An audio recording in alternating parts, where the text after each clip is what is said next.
3030, Edgardo Melgar en vivo comienza ya.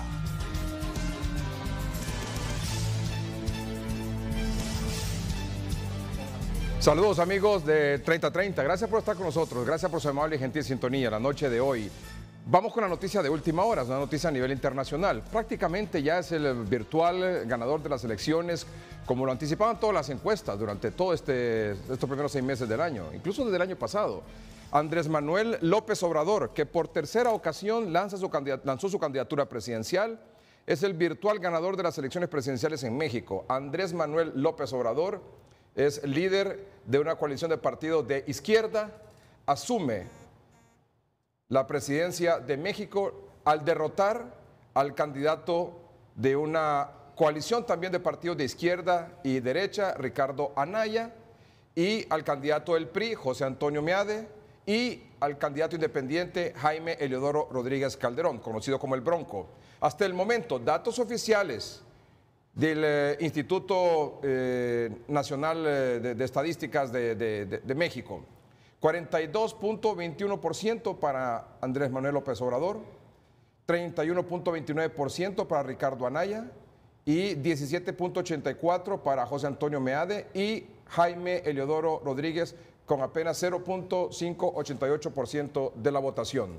Así que Andrés Manuel López Obrador se confirma en lo que prácticamente todas las encuestas anunciaban o daban por ganador a Andrés Manuel López Obrador. Gana la izquierda en México por primera vez. Nuestros invitados esta noche van a comentar sobre eso al momento de entrar al programa, pero también vamos a hablar hoy sobre la elección o reelección del fiscal Óscar Fernando Chinchilla y el papel que jugó en todo esto la Junta Proponente. ¿Hay que continuar con ese proceso o ese mecanismo hay que desaparecerlo?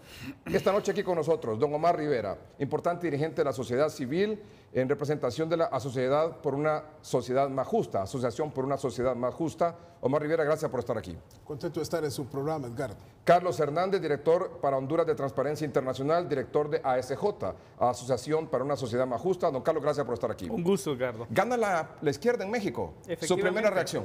No, mire que después de casi 20 años, Andrés López Obrador gana en México. Sin duda alguna hay muchos mensajes. Sin duda alguna, los partidos tradicionales en Honduras tienen que reflexionar mucho y va a dar muchas lecciones. La frustración, la desesperanza de un pueblo que ha sido golpeado fuertemente por la corrupción, se decide en este momento por alguien de la izquierda. Así es que estamos a la expectativa de ver qué es lo que pasa en la región, cuál es la reconfiguración que se va a dar y cómo van a reaccionar y cuáles van a ser las lecturas que se tendrán que hacer desde nuestro país. Ya los dos candidatos más fuertes que tenía López Obrador como competencia, Meade y Anaya, han reconocido en sus discursos el triunfo de Andrés Manuel López Obrador. Su reacción, Omar. Bueno, fíjese que el PRI dominó 70 años en México.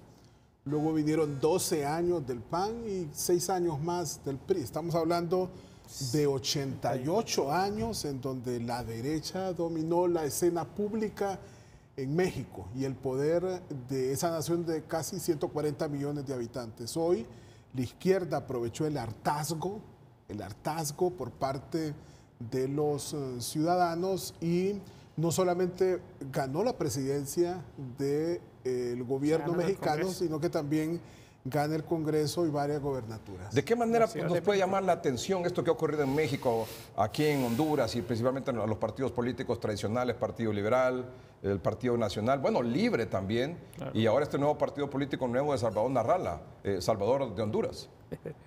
Bueno, yo creo que aquí hay que hacer una reflexión alrededor de la corrupción. Mire, México en los últimos años se han dado uno de los grandes escándalos de corrupción. Tal como lo decía Omar, la sociedad está hastiada de que una clase política a través de casi 100 años se fue enriqueciendo a costa de la gente, del pueblo, un pueblo que en México, en muchos estados, está sumido en la pobreza, en la miseria, y se dieron cuenta que es un modelo que lamentablemente no dio respuestas a su realidad. Y bueno, aquí está el resultado. Este hombre que tiene ya 20 años de estar luchando con un mensaje que fue modificado, ojo, porque estamos hablando de la izquierda, pero el Andrés López Obrador que estamos viendo hoy no es el que teníamos hace 6 años atrás. Modificó su discurso. Mire qué interesante que grupos que tradicionalmente son conservadores, como los evangélicos, por ejemplo, hay críticos que están analizando y diciendo que contribuyeron al triunfo de Manuel López Obrador. Así es que es una izquierda, pero también es un mensaje muy distinto a lo que pensaríamos nosotros acá. Escuchaba a muchos mexicanos cuando eran encuestados antes y hoy durante el proceso electoral, le preguntaban qué es lo que opinaban de este proceso, qué opinaban de los candidatos presidenciales. Y todos decían, queremos un cambio. Estamos hastiados de la corrupción, estamos hastiados de la inseguridad. No podemos seguir siendo gobernados por los mismos.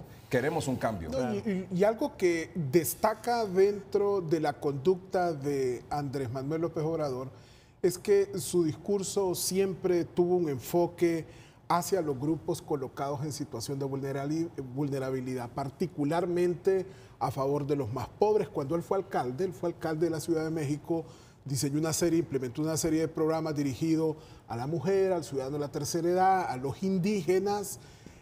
El tema de lucha contra la corrupción, la promesa de meter preso a los delincuentes de cuello blanco, sin duda alguna ganó el cariño, el respaldo y la confianza de la gente, y hoy casi con la mitad de los votos él se convertirá en presidente de México. Incluso había ataques tanto del PRI como el otro candidato que reúne esta coalición de partidos de izquierda y de derecha, Anaya, fuertes cuestionamientos, señalamientos, denuncias, incluso hasta se metieron con la edad de López Obrador y nada de eso pegó. Al contrario, ellos bajaron.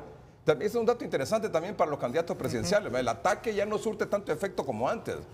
Anaya bajó, Meade bajó, claro, y López Obrador, contrario a lo que cualquiera podría pensar, más bien se distanció más de ellos. Se fue para arriba. Mire, ¿sí?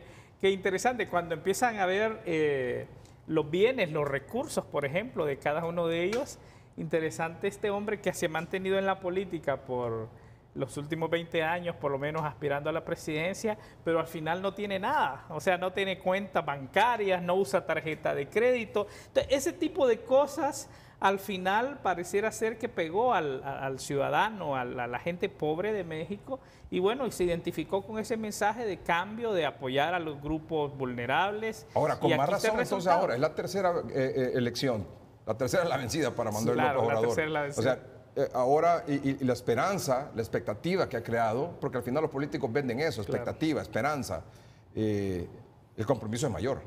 Claro, y el discurso es menos incendiario, y es un discurso más en función de fortalecer una mega institucionalidad en un país de más de 100 millones de habitantes que obliga a actuar con mucha responsabilidad. Ojalá algunos que creen que el discurso irresponsable, que el destruir la institucionalidad, que sepan y que se den cuenta que esa no es la opción. Aquí tenemos un ejemplo claro de una izquierda que le apostó a la institucionalidad, que participó de los procesos electorales. Que denunció también que le habían robado las elecciones. Totalmente. Él compitió contra Felipe Calderón del PAN, del Partido de Acción Nacional, y hay quienes dicen que ganó la elección. Pero presionó para que el sistema se mejorara y garantizara. López Obrador denunció en ese momento que le habían ganado. Creo que por un punto fue que perdió López Obrador en aquella elección. Y estuvo casi un año. Hace 12 años.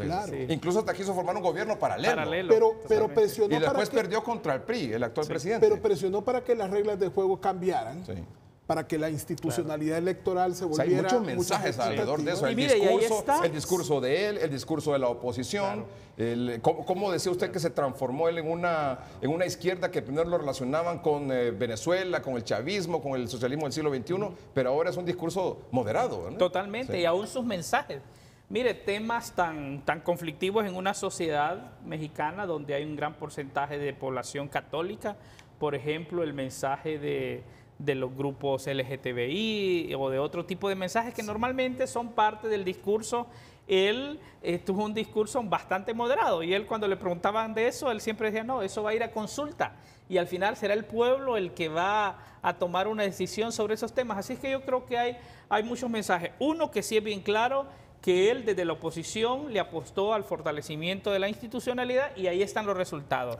Ya a esta hora de la noche, los dos candidatos ya se pronunciaron reconociendo el triunfo de Andrés López Obrador. Yo creo que eso es importante. Un instituto que ya tiene computado casi el 70% de los votos en un país tan diverso, tan grande como México. Entonces yo creo que esos son los mensajes, cómo la institución se va fortaleciendo, la credibilidad también del proceso, cuando ya la oposición reconoce es que está creyendo y respetando lo que la institución está diciendo. Así es que hay muchos mensajes ahí. Ojalá, yo insisto, que la clase política hondureña pueda tomar esas lecciones para lo que va a ser nuestro nuevo proceso electoral. Muy bien, muchas gracias. Este es el tema de introducción al programa esta noche con Omar Rivera y Carlos Hernández.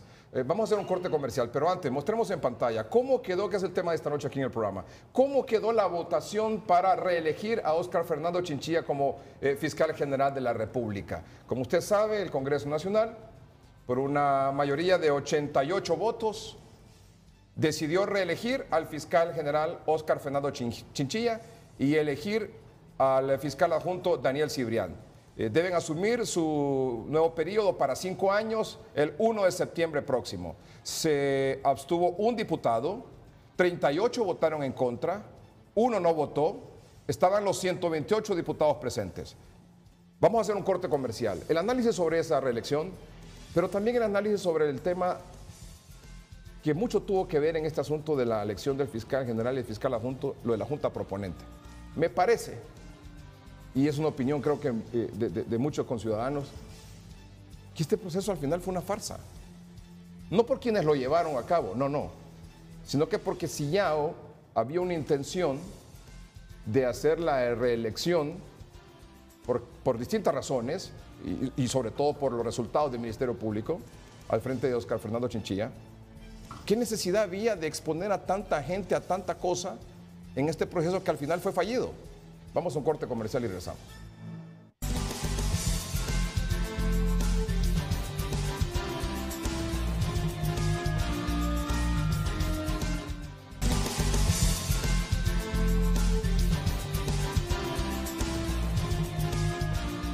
Fue este proceso de la Junta Proponente que reunió a 28 candidatos para fiscal general y fiscal general adjunto.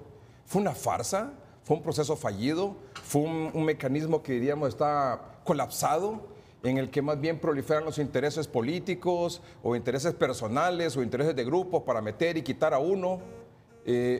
Después de lo que hemos visto, que el fiscal se reeligió, no pasó por el proceso, porque él fue claro y dijo, ¿por qué voy a pasar por el proceso si yo ya pasé una vez y más bien deberían de evaluarme por mis resultados y no por lo que yo hice o no hice?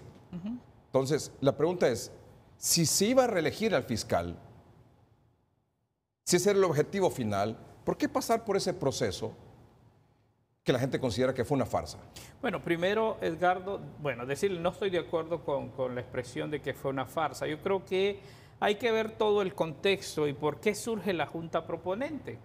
La intención es que pueda haber una junta formada por ciudadanos de diferentes instancias para que ellos puedan identificar a los mejores profesionales del derecho, someterlos a un proceso de pruebas y evaluaciones, y eso puede ser el filtro necesario para llevarlo al Congreso Nacional. Pero solo quiero que me entienda, solo quiero que me entienda que si usted lo ve, pongámonos del lado del televidente que está frente a su televisor ahora mismo y que no tiene toda la información en detalle de las negociaciones, de los acuerdos que hubo o no hubo alrededor de este proceso de elección o de reelección del fiscal.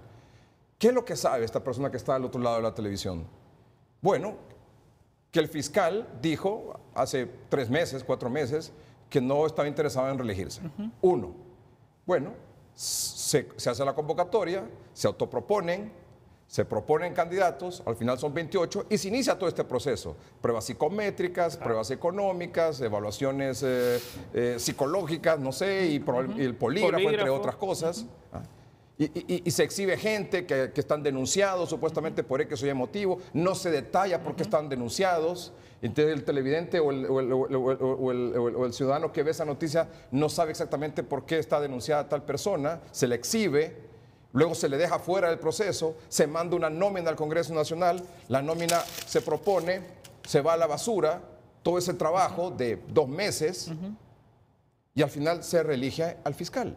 Entonces, esa es la información que tiene un ciudadano que está viendo esta noche, que está viendo esta noche el programa. Es eso, pero lo que yo ¿Qué es lo que dice el ciudadano? Bueno, esto fue un circo, esto fue una farsa. Si esto ya estaba todo arreglado, ¿por qué hicieron eso? Pero yo creo que sí, tiene razón lo que usted dice, pero no estaba todo arreglado. Yo creo que es importante decir eso, no estaba todo arreglado. Y ustedes como conocedores de esto, en representación de la sociedad civil, yo quisiera y les pido encarecidamente que nos digan exactamente qué fue lo que pasó. Bueno, yo decirle, mire, uno, por eso decía, se nombra la Junta, lamentablemente la ciudadanía ha ido perdiendo la confianza en estos procesos y entonces la Junta toma la determinación de no solamente que hayan propuestas de distintos sectores, sino que se den las autopropuestas. Entonces empiezan a recibir la solicitud de varias personas que quieren, que se autoproponen y le piden a la Junta, Omar lo dice, para que administre los intereses particulares de alguien que quiere ser fiscal general y comienzan y hacen un trabajo que particularmente yo lo valoro de manera positiva. Yo creo, por lo menos en la representante de sociedad civil que estaba ahí, que es una persona con altos estándares éticos, profesionales, y hizo un trabajo adecuado. En ese proceso se empezó a mencionar a Chinchilla, es más, hubo no sé, unas organizaciones que lo propusieron el último día que estaban las postulaciones abiertas. Él posteriormente dice, no tengo interés. Y bueno, comienza el proceso de la Junta Nominadora a hacer las evaluaciones. ¿Hasta ahí todo es así? Hasta ahí todo es así. ¿Hasta ahí todo es así? Exactamente, hasta ahí todo es así. Sin embargo, hay una realidad que está viviendo el país. Y bueno, nos guste o no, estemos de acuerdo o no, nuestro sistema dice que el fiscal general de la República y el fiscal general adjunto es electo por 86 votos, por mayoría calificada. Entonces empiece a hacer los números. Nosotros lo dijimos, para nosotros, y lo estuvimos diciendo, va a ser bastante difícil lograr los 86 votos. En ese espacio hubieron algunos malos políticos que se les ocurrió otra idea que en su momento la denunciamos y fue el triunvirato. Dije, bueno, mira, van a venir 5, pero no estamos de acuerdo con uno de los que lleguen. Y entonces la mejor opción frente a todo lo que está pasando en el Ministerio Público es seleccionar a 3 personas. ¿De los de la nómina? No. ¿O de quien sea? De cualquiera, no era de la nómina. 3 personas para que sean los que dirijan el Ministerio Público. Pero se logró abortar esa propuesta. Se logró abortar esa propuesta. Pero yo le voy a decir una cosa, todavía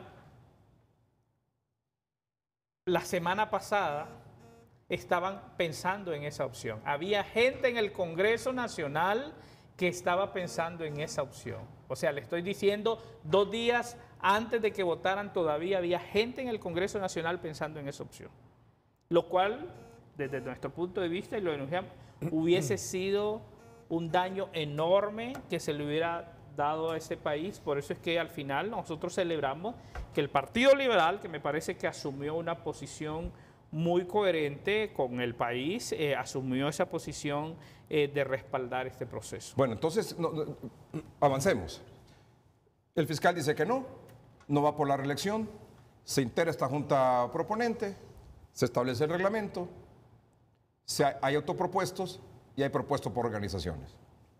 Y empezó a haber motivación al fiscal, ojo, porque usted recuérdese que las voces más críticas a lo largo de 5 años casi de gestión del fiscal general, de repente empiezan a tener expresiones positivas hacia la administración del fiscal. Yo me imagino que al escuchar esto también de los opositores, puede ser que eso estimuló al fiscal para que él estuviese al final de acuerdo con la reelección.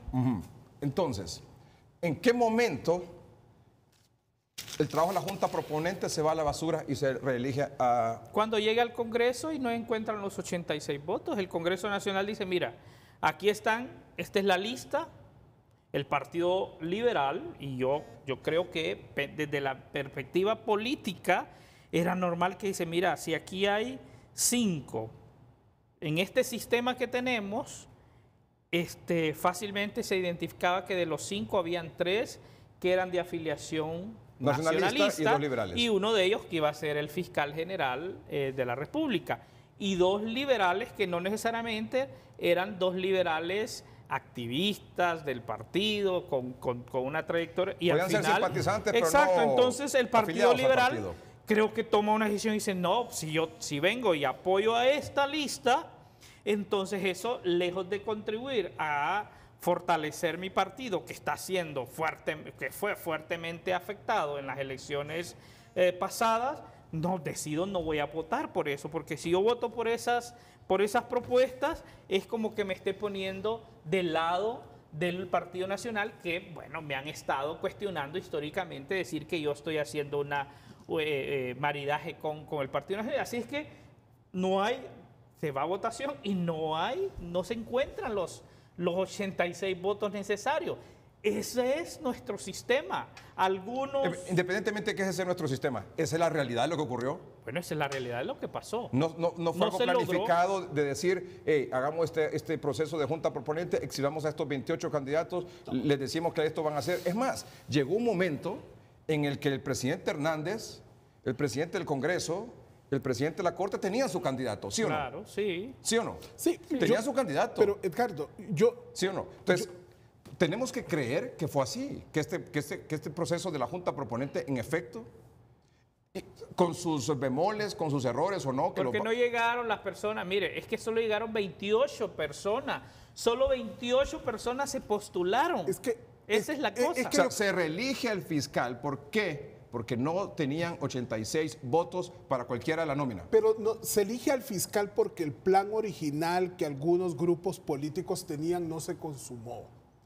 Y en la lista final no llegaron precisamente aquellos candidatos que originalmente habían sido establecidos como predestinados a formar parte de esa nómina.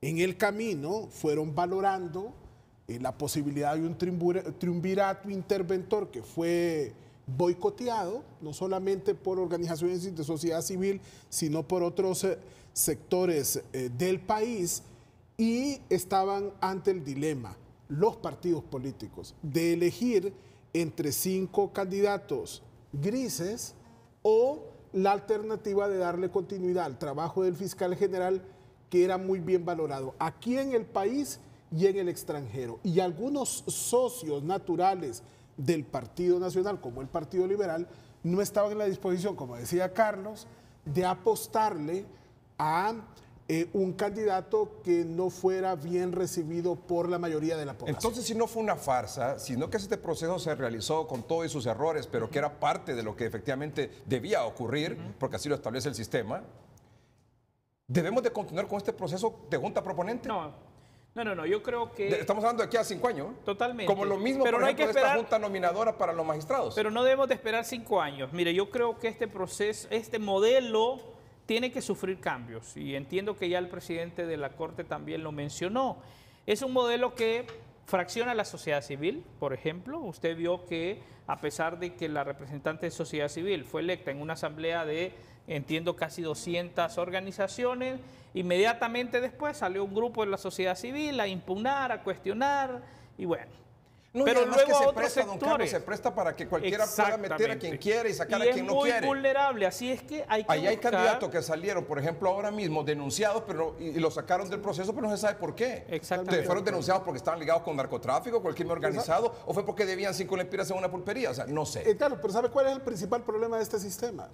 Que convierte a la Junta Proponente, que debe de proponer, en un mero trámite, o sea, la Junta Proponente etimológicamente tiene como significado que es una instancia que propone candidatos.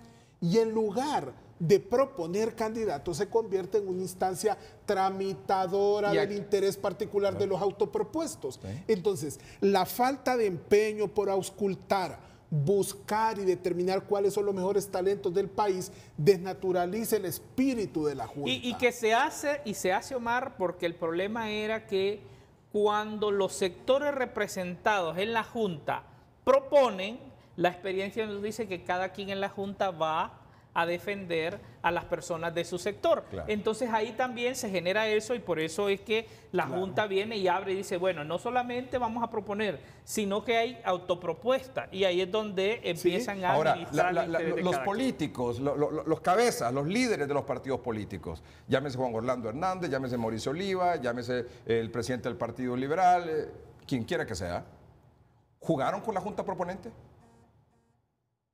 No, los partidos políticos... ¿Jugaron con la Junta proponente? No, los partidos políticos no aceptaron en el Congreso Nacional lo que la Junta proponente envió. Es decir, descartaron en su mayoría, por lo menos para la titularidad del Ministerio Público.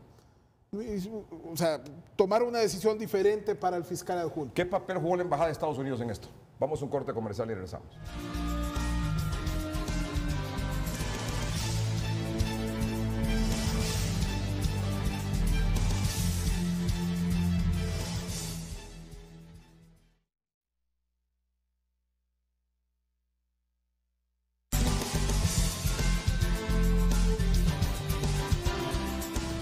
Ahora, yo le pregunto, don Omar Rivera, don Carlos Hernández, si la Constitución de la República, si la ley del Ministerio Público establece que el Congreso Nacional debe de elegir al fiscal general y al fiscal adjunto de la nómina de 5 que envíe la Junta proponente, ¿por qué no se hizo así? Bueno, el artículo 23 de la ley del Ministerio Público establece que el fiscal general de la República durará en sus funciones 5 años y el adjunto, y que podrá ser reelecto por una sola vez por un periodo más. Eso es lo que establece la ley del Ministerio Público. Así es que, en base a eso... Pero la Constitución dice que debe ser de la nómina de 5. La ley primaria y luego está... Y esto, como le digo, yo no quiero que la gente vaya a malinterpretar como que estamos nosotros cuestionando a personas. Estoy hablando del proceso, del sistema. De eso estas son las cosas... Porque a mí, en lo personal, me parece que el abogado Chinchilla ha hecho una excelente labor al frente del Ministerio Público y que hace falta mucho de luchar, por ejemplo, con el tema de la corrupción, de la inseguridad, pero hemos visto asomos importantes y resultados importantes que yo creo que es importante valorar positivamente, número uno. Y también me parece que no tengo, y creo que ninguno otro que cuestionar, por ejemplo, al presidente del Poder Judicial, el abogado Argueta, que lideró este proceso de la Junta Proponente, que como le decíamos, puede tener durante el proceso situaciones que a mucha gente no le puede parecer o no.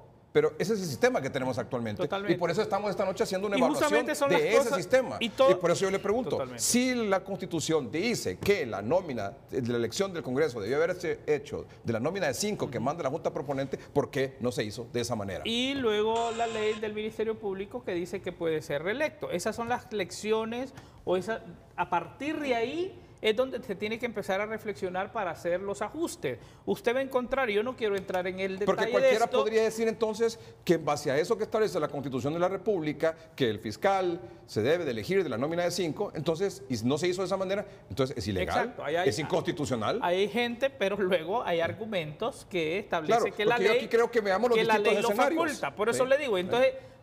La opinión es, así como estamos hablando de la Junta Proponente, este es un tema que hay que hablarlo también para que en un futuro no hayan ese tipo de dudas. Ahora mismo hay constitucionalistas que podrán estar con sus argumentos diciendo no tuvo que hacerse esto, y hay otros que están diciendo, bueno, la ley lo faculta, la ley del Ministerio Público, que es una ley que lo que hace es regular, normal lo que ya establece la norma primaria, que es la Constitución, y ya establece que sí puede ser, y que puede ser por 5 años, y que no le dice cómo. Aquí no le dice, podrá ser reelecto por la instancia que se encarga, que en este caso es el Congreso Nacional, que es interesante ver cómo llegaron 128 diputados, ojalá siempre estén presentes en todas las liberaciones que se dan y por un periodo más, que es la única que establece, de todos estos altos cargos, que establece que puede ser reelecto por un periodo más. Aquí algunas opiniones sobre este tema.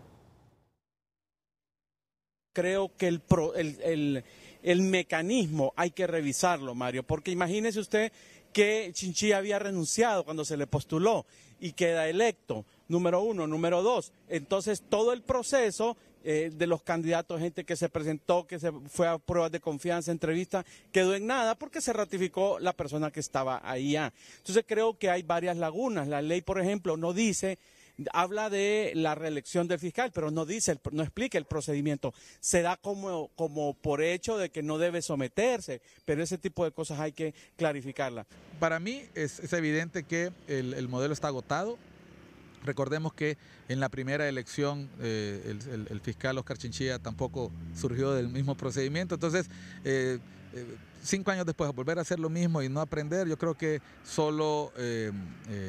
Es una señal de poca sabiduría tropezar 2 veces con la misma piedra, aunque en este caso el candidato reúna los méritos y su desempeño satisfaga a tirios y troyanos. Para mí el punto es, tenemos que dotar de mayor legitimidad a los cargos y si queremos hacer eso hay que revisar los procedimientos, hacer correctivos, ver lecciones aprendidas, porque en el pasado también, y esto no debe olvidarse, ya hemos destituido 2 fiscales, propietarios y adjuntos, y eso ya por sí solo era para aprender una elección. En este caso se busca un atajo para la elección e independientemente de los argumentos que se den, si eso está ocurriendo, significa entonces que el procedimiento no satisface a la sociedad hondureña.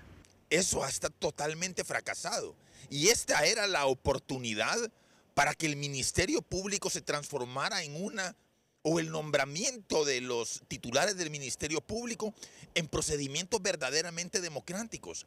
No creemos en la Junta Nominadora ni ahora, post elección del fiscal, ni antes de la elección del fiscal general, porque la Junta Nominadora está dominada por el statu quo, por el bipartidismo, por el Partido Nacional y el Partido Liberal. ¿Acaso el Colegio de Abogados no es del Partido Nacional? ¿Acaso el Comisionado de los Derechos Humanos no es del bipartidismo? ¿Acaso la Universidad Nacional Autónoma de Honduras no es una extensión de los 2 partidos políticos tradicionales? ¿Acaso la Corte Suprema de Justicia no es una extensión del Partido Nacional y del Partido Liberal?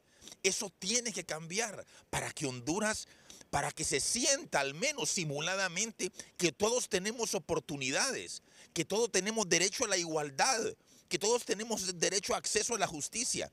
El Partido Liberal le ha dado una puñalada traicionera a la oposición, aliándose una vez más con el Partido Nacional. Me parece que el mecanismo ya está fatigado. En primer lugar, son pocos los compatriotas del nivel esperado por los diputados que tienen la valentía de someterse a una prueba que tiene mucho de canalla, por las exigencias, por las preguntas, incluso por la aplicación del polígrafo en que cada uno de los candidatos se presenta como sospechoso. Es decir, que se presume que todos son culpables. Es la primera falla del sistema. Segundo, la Junta de Proponentes no tiene la última palabra. Quien la tiene es el Congreso Nacional. Incluso el Congreso Nacional podría haber rechazado las 5 proposiciones y mandado que ellos se tomasen más tiempo para presentar una nueva propuesta. Sin embargo, encontraron una solución en la que se combina la reelección del fiscal que ya había pasado el proceso y que en consecuencia había estado incluido en los 5 propuestos y eligen al fiscal adjunto. Me parece una solución inteligente que hay que esperar que le dé buenos resultados al país, porque la decisión misma garantiza la estabilidad del país y le da fortaleza al Congreso Nacional, porque a quien le llevan hambre a algunos es a destruir al Congreso, y con esto más bien el Congreso fortalece su presencia y ello hay que celebrarlo. Opiniones sobre este proceso. Vamos a hacer un corte comercial y vamos a retomar porque hemos entrado a una parte medular de este asunto. La Constitución dice que es a través de la Junta Nominadora, que el Congreso Nacional debe de elegir de los 5 que envíe la Junta Nominadora. No. Pero también dice... El 23. Sí, que le da facultades al Congreso de elegir. Entonces viene el Congreso y dice, esos nominados no me parecen, entonces en el marco de mi facultad pero entonces viola el artículo 233. La Junta regula el proceso, pero no define la reelección. La reelección es un tema que lo define el Congreso Vamos a ahondar Nacional. un poco más en este tema y lo que no teníamos pendiente. ¿Qué papel jugó la Embajada de Estados Unidos? Mandó y dijo, ¿queremos que Chinchilla siga? No creo. ¿Ah? No. Porque esa es la impresión popular. Sí, claro. Usted sabe que sí. Obviamente, porque es un socio que tiene intereses y que no se puede desconocer que el fiscal Chinchilla Vino trabajó la señora fuertemente Heidi Fulton y dijo, mire, aquí nuestro gobierno quiere que este señor siga. Pero... Y ahí entonces cada quien, mire, por temor a perder la visa, por temor a lo que sea. Poder fáctico que se impuso, dice usted. Sí. Se impuso el poder fáctico. Vamos a un corte comercial y regresamos.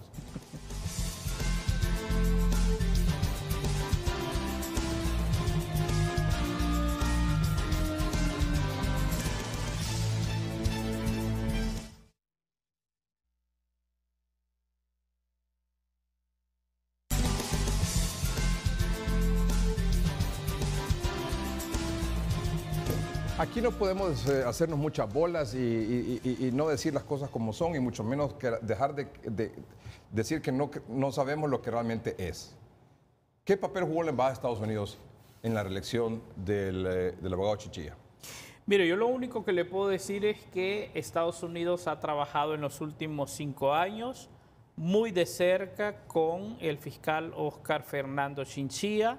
El fiscal Chinchilla obtuvo reconocimiento de sectores importantes en Washington por su compromiso y su lucha en aquellos temas que le interesa a Estados Unidos, el tema de narcotráfico, por ejemplo, y lo que se hizo bajo la administración de él no fue posible hacerlo en otras administraciones, y hay un reconocimiento. 2, que hay un reconocimiento al trabajo que se obtuvo con la MASI. Recuerde usted que Estados Unidos es uno de los mayores cooperantes de la misión contra la impunidad y la corrupción, y el que el vocero de la MASI, creo que acá mismo en esta empresa, haya expresado que el fiscal Chinchilla había colaborado en todas sus acciones, pero que la actual vocera haya expresado, por ejemplo, que un caso tan emblemático como el Pandora fue posible gracias a la determinación y al apoyo del fiscal Chinchilla. Sin duda alguna esto lo pone en una situación de ventaja hasta ahí, y que el próximo fiscal general, y ellos lo expresaron, querían que tuviera esas mismas características o que superara a la acción del fiscal Chinchilla. De ahí que la embajada norteamericana, bueno, lo que siempre se expresa, pues eso no Pero sí estuvo claro que en reiteradas manifestaciones de miembros de la Cámara de Representantes, de miembros del Senado de los Estados Unidos, del mismo secretario de Estado de los Estados Unidos, que es el jefe del encargado de negocios de aquí, o sea, la embajada depende del Departamento de Estado, como dice Carlos, claramente manifestaron su intención de darle seguimiento al proceso, su intención de manifestar de forma directa que ellos esperaban que la Junta Proponente y los diputados seleccionaran a un fiscal 5 estrellas. Sí, no, estoy de acuerdo con eso. O sea, 5 estrellas. Los norteamericanos coincidían con nosotros. Sí. Es que eso es así. No, que necesitábamos un fiscal 5 estrellas. Que fuera decente, competente. Valiente. Eso al final. No, se llama la MASI, ha dicho, hemos estado trabajando de la mano con. Bueno, y no tiene un convenio, el actual fiscal con la MASI para la creación de la oficina. Exacto. Mire, lo que pasa es que la sociedad nuestra es mezquina. La UFESIC, ¿sabe usted que hay gente que hasta se resiste? La UFESIC surge del convenio del actual Ministerio Público con Óscar Fernando Chinchilla y la MASI. Exacto, pero hay gente, ¿sabe qué? Yo conozco amigos, analistas que hasta se resisten a, cuando escriben sus tweets, de decir que la UFESIC, dicen UFESIC MASI. Por favor, la UFESIC no es MASI, la UFESIC es Ministerio Público, sí, bueno, es una oficina, y actúa bajo el liderazgo del fiscal. Pero es una oficina integrada por gente de la MASI y del Ministerio Público. Exactamente. Pero otro elemento importante. Pero el asunto es que se creó en esta administración. Claro. Total, no, y un elemento importante. Y Pandora es producto de eso. No, pero la caja chica de la pero dama es ojo, producto porque de eso. Pandora no lo hizo Exactamente. UFESIC desde el inicio. Claro. Hay que decirlo. Pandora es un tema que se investiga en la Fiscalía contra la corrupción. La MASI lo pide y me parece lógico. Ese es el trabajo de la misión. Apoyar y que políticamente era conveniente, pero los fiscales que investigaron más y los investigadores era gente hondureña que vinieron y fueron fortalecidos por la opinión Carlos, de los pero es que hay un tema extranjeros. específico. Los casos que la UFESIC maneja, que originalmente fueron priorizados por una instancia bipartita entre Ministerio Público y MASI, son casos que el Ministerio Público ya había iniciado. Son inclusive algunos denuncias que originalmente, si usted se recuerda de dónde sale, por ejemplo, el caso de la red de diputados. El caso de la red de diputados sale de una denuncia que originalmente algunos dirigentes del Libre presentaron al Ministerio Público, que se procesó, como dice Carlos, en el Ministerio Público, en la Fiscalía Especial contra la Corrupción, que después fue priorizado por la MASI y asumido Y la por embajada UFESIC. sabía que si no fuera, no iba con, Claro no que sería sí. con Óscar Fernando Chinchilla, esto no iba a seguir. Era difícil, porque, mire, nosotros tuvimos una reunión con el G16 hace unos días y al final la conclusión ahí era, el futuro de la MASI y la UFESIC va a depender en gran parte del fiscal general del Estado, porque así está diseñado eso. Y había un poco temor, y en este caso particular ya se ha demostrado Entonces, que debemos- Óscar debemos- Fernando Chinchilla tiene un compromiso ¿Debemos con esperar esto. más Pandoras?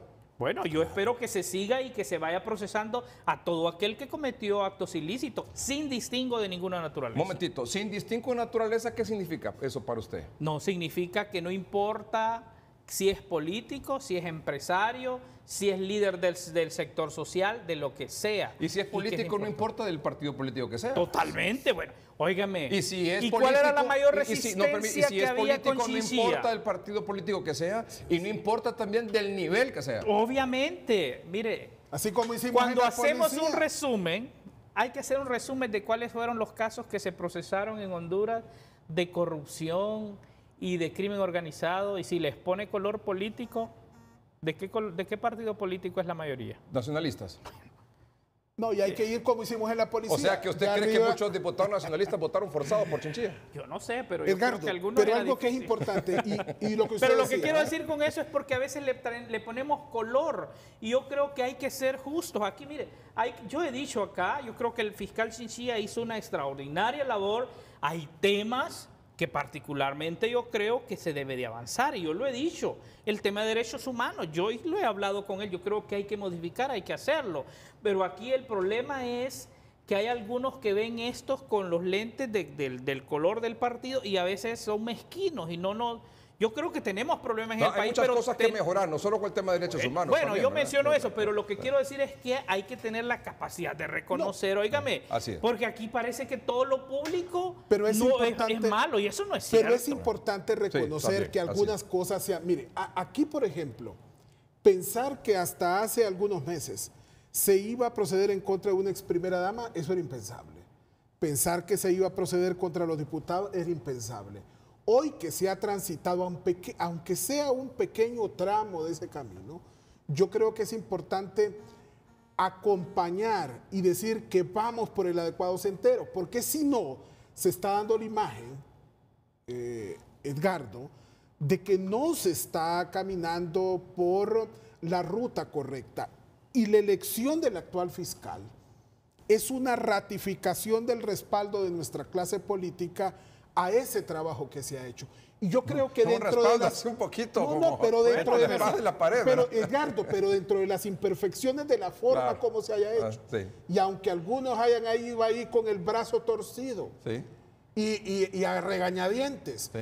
Pero se ha dado una señal inequívoca que el camino correcto que se está transitando es necesario continuar avanzando en él. Vamos a un corte comercial y regresamos.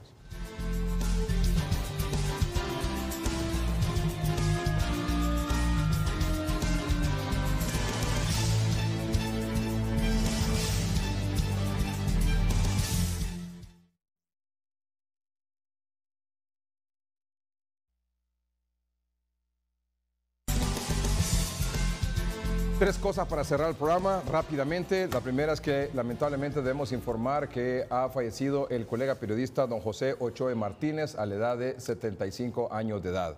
Ha muerto el gran periodista, veterano periodista, fundador de Tegucigalpa de Noche, de HRN, periodista de Diario El Pueblo, jefe de redacción de Radio América, periodista de Diario La Prensa, fue candidato a la alcaldía del municipio del Distrito Central, fue presidente de la Asociación de Prensa de Honduras. Un hombre de mucha experiencia, de gran trayectoria en el periodismo nacional, un baluarte del periodismo, José Ochoa Martínez, murió hoy a la edad de 75 años de edad. En las redes sociales de Noticieros Hoy mismo daremos a conocer el lugar de su velatorio. Dos, hacemos un rápido contacto a la Ciudad de México. Vika Martel forma parte de un grupo de observadores hondureños en este proceso electoral que ha ganado Andrés Manuel López Obrador. Adelante, Vika.